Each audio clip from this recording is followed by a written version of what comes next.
Storm chasing brings to mind images of thrill seekers barreling down the road in a car outfitted with meteorological instruments, pursuing a severe weather condition. The origins of storm chasing are much more humble, but no less thrilling.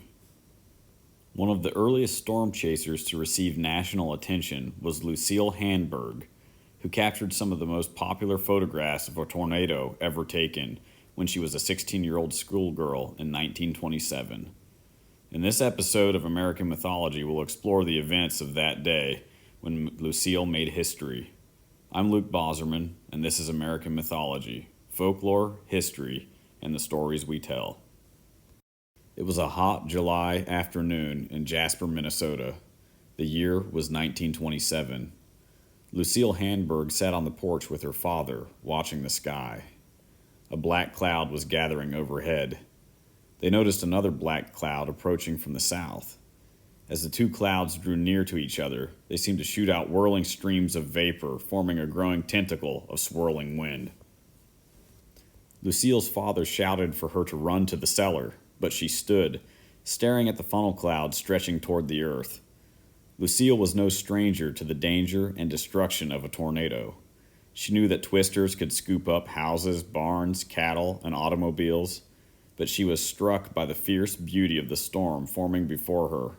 Such an image, if captured on film, would certainly win the snapshot prize at the state fair. Her father had left the porch and was calling in the field hands, telling them to get into the cellar. Lucille went into the house and grabbed her camera. Knowing that her father wouldn't approve of what she had planned, she ran out the back door. Better to ask forgiveness than permission when photographing a twister. By this time, the tornado had dropped onto the house of their neighbor who lived 3 miles away. It hadn't reached the ground yet, so it scalped the chimney off, splintered all the trees around the house, and sucked the dinner plates off the table and distributed them unbroken in the yard between the door of the house and the barn. The twister then traveled 2 miles toward the Handberg homestead, where Lucille was waiting with her camera. It closed the distance, drawing within 5,000 feet of where she stood, heading for the Peterson place, which was just about a half a mile away. With steady hands, Lucille raised her camera, focused it, and snapped a photo. By the time she lowered the camera, the tornado had ripped away half of the Petersons' house, dispatched their windmill, water tank, and outbuildings. Lucille wondered if her first photo had been successful. The twister was only a quarter mile away from her now. Would she have time to grab another and make it to the cellar before it arrived? No sooner had she thought this when the twister changed direction, sweeping away from her through a cornfield. She ran into the open for a better view. The twister was so close that her skirt blew straight out and her hair whipped in the wind. She saw that the end of the tornado was contracting and expanding rapidly, like it was breathing heavily as it vacuumed up several thousand ears of corn. Lucille raised the camera and snapped the second photo.